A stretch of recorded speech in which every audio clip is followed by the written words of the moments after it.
Now that the finale of Season 2 of Primal looming on the... Oh, Charlie, no, stop back! Now that the finale of Season 2 of Primal has come and gone, let's take a look at the most brutal kills in the series so far, and there is some savagery in this show, so this one should be a doozy. Hi, and welcome back to the Inside of My Head, where I've been going ep by ep on the new season of Primal, and I'm really curious to hear what everyone is thinking about this season, especially compared to the first season. Personally, this season has been an utter roller coaster, but very different from the first season, and I'll let you know which I prefer in my finale vid.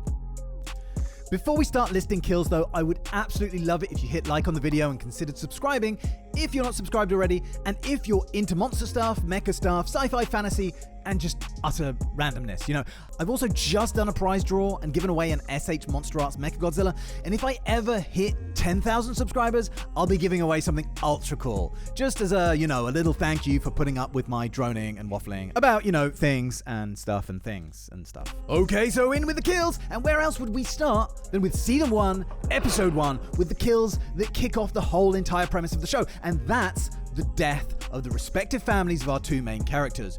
Brutal in terms of the bloodiness, although this show has much, much worse, but mainly brutal in terms of the sheer emotional turmoil it puts our characters through, and as a result, us, the audience. It's an event that instantly makes you feel everything these two characters are feeling, and instantly makes you take them into your heart. And not to mention, it's the event that brings our two heroes together and gives us this whole show, basically. Now, before we move on completely to the next entry on the list, there's another one that happens in the midst of all this chaos, and that's Fang's battle with the red T-rex as she defends her nest, as she grabs the red theropod by the top of the snout and rips it clean off. I can't think of many worse ways to go for this guy, as it probably was suddenly unable to breathe and very likely drowned in its own blood. And when you think about how many nerve endings are in your nose and mouth, this must have been one of the hell of a most, very painful deaths too. Oh yes. But you know what? That's what you get! Next in line, the red T-rex, which I think people are calling Spike now. I think that's a reference to the leader of the Gremlins in the first Gremlins movie, because he had kind of like a little mohawk, right? Was he called Spike? He was called Spike. Oh my god, am I completely confused? Did they change his name? When was he? Anyway, this one might not be the most spectacular or the bloodiest kill, but I've put it on the list just because of the complicated situation it creates between our two protagonists. On one hand, it's a reminder that actually this partnership between man and beast,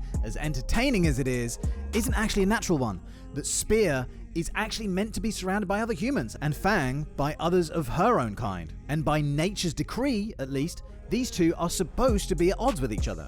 So when Big Red here walks in and lights up Fang's life, and then promptly starts chomping on Spear's new Hume buddies, he's eventually shoved off a cliff by Fang, breaking Fang's heart again. Brutal, because we just want to see Fang happy. And oh my gosh, she's been through so much already. I wanted to give Mira a mention here, because I still feel kind of bad that I question her place in this thing. Like, what I was trying to say was that if you do need one character that the protagonists have to chase after they get kidnapped or have to be protective of, I think I would choose Fang's dino babies over Mira if I had to choose. But now that I've gone through the eps again, I see that actually she's contributed to the cause quite a bit, and hasn't just been a damsel in distress. She jumped in front of Fang with a shield to save her from getting hit by a volley of arrows, she patches up a hole in the boat right here, and even gets involved when the shit goes really south. And this kill is the perfect example, as she takes on a heavily built Norseman riding a grizzly bear, or the prehistoric equivalent of grizzly bears, I can't remember what they're called, but here she embeds her spear in the ground and uses the bear's momentum against itself as the body weight forces the head of the spear through its body. And as the rider loses his steed from under him, she leaps on him and severs his head with one blow. It's pretty badass. So yeah, props. Okay, next on the list is, again, not just one kill, but a whole mad rampage, and this is the Argentinosaurus from Plague of Madness. This episode is great because it shows how devastating one of these creatures would be if it wasn't just a serene, slow-moving cow, basically. Yeah, it's basically a cow, isn't it? Let's face it. Basically, after being bitten by a rabid Parasaurolophus, that was like my 10th attempt to say that right, and I still didn't nail it. An infection quickly spreads through the body of this enormous sauropod before it starts oozing mucus and projectiling bloody vomit, after which it goes full rage virus upon the unsuspecting members of its own herd, stomping the guts out of one Apatosaurus, pushing another onto some spikes while the poor terrified thing is just trying to escape. It smushes a couple of heads with its disgusting diseased tail, but most heartbreakingly, it crushes several nests of eggs right in front of a few mothering Apatosauruses or Argentinosauruses. And when one of them tries to stop the rampage, it gets its neck bitten out for its trouble. When Spear and Fang happen across the scene, you get this shot which gives one small indication of the slaughter that just happened here, and suffice to say that this scene was pretty damn shocking. And it's not just because it's gory, it's because of this idea that's at the center of Primal, Season 1 more than Season 2 perhaps, that nature doesn't give a rat's ass about, for example, the bonds between parent and child, and that there are no exceptions made to the rule that the strongest survive, whether good, evil, or jalapenos on Whoppers from Burger King. I'm getting hungry. So yeah, that rampage is on the list because of just how shocking it was to me. But the diseased Apatosaurus's death itself should probably be on this list somewhere here too, because after getting stuck in a crevice between two mountains, its bloodthirst pushes it to rip a massive hole in its ribs to get free to resume the pursuit of its next victims, Spear and Fang. And this thing proves to be near unkillable, even when Spear and Fang lure it into an active volcano, but it eventually succumbs to the heat and molten rock, catches fire, and starts to dissolve. And the reason this is one of my favorite kills is this right here, how a flake of still burning ash lands on Spear's outstretched hand, and he watches the fire cool off and die, with this expression on his face, as if saddened by the needless waste of life that he's just witnessed.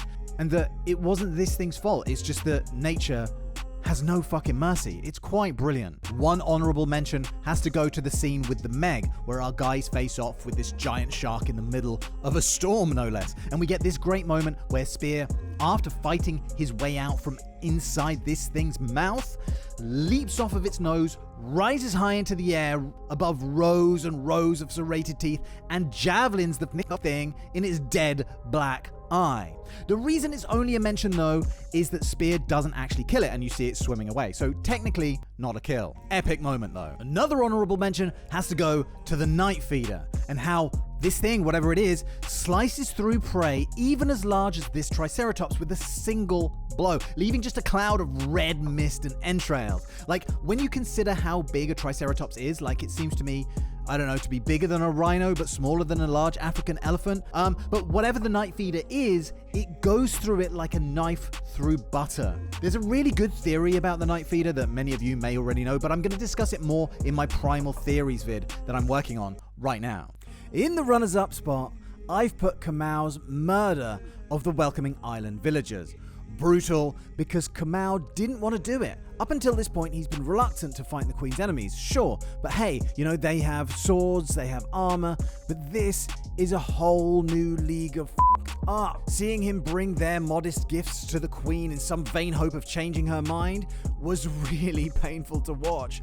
Queen Bitch didn't care though, so the poor, gentle giant that we all know that he is, was forced to pulverize a whole village of innocent people. It left a really sour taste, this one, especially as stuff like this probably happened in various places at various points in history around the world.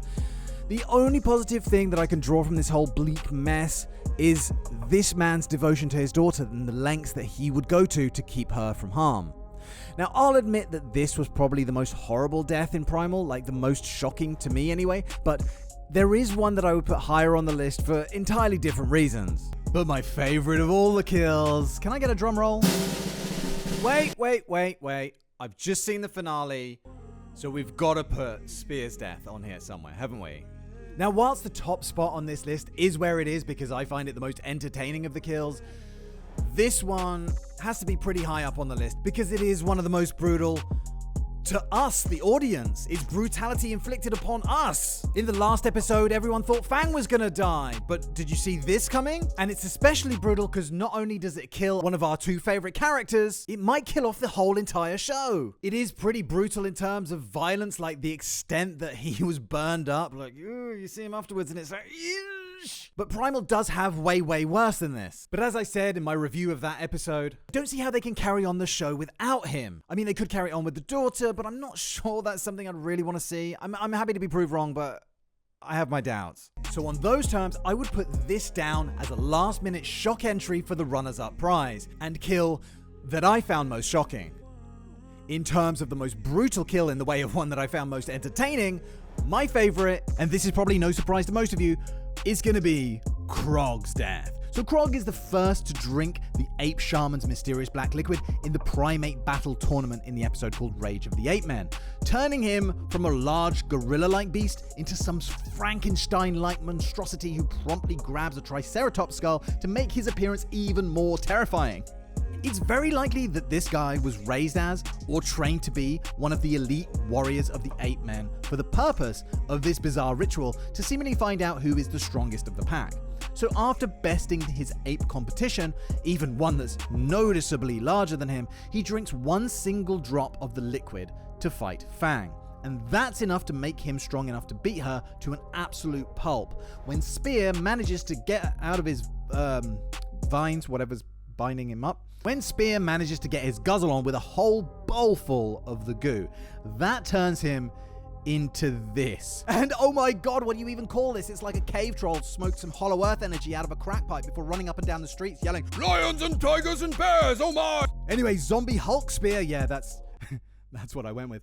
Gets Grog by the arms, rips them clean off before beating his torso with them into bloody mush before turning to the crowd and yelling, "See what you get when you fuck with another man's T-Rex? You get your legs beaten off with your own arms!" Legs beaten off with your own arms. Yes, I shit you not, right here. Look, he literally beat poor Grog's legs off with his own severed arms. Oh, and just on arm rippage, like you would have to rip both arms at the exact same moment. Otherwise, like, one would come off and then the torso would follow the other arm. Like, do you see what I mean? Like, it would have to be like a really accurately, oh god, what am I even talking about? So yeah, zombie Hulk Spear beats poor Grog's legs off with his own severed arms. Class. Absolute class.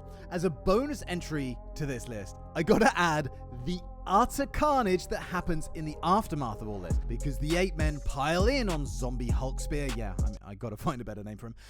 And he goes through them like mince through a mincer. Wait, no, he's the mincer. What the fuck? That's what I said. But they're the meat. What? No, it's just your analogy. It don't make no sense. Oh, and you care so much. How can he go through them like me? Like you only pop up when I'm making a video just to interrupt the whole thing. He's like not I'm getting talking, I'm it, in is the he? flow, Surely I'm in a good he's mood, you know, the everything's mincer going in well. this analogy.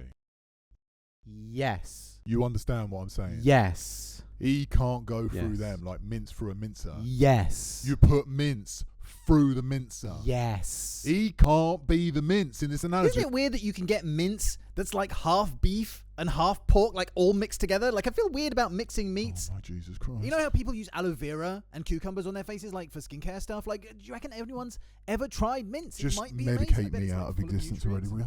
Anyway, zombie Hulk Spear liquefies these guys with single punches. He rips the jawbone and half the face skin off of one of them.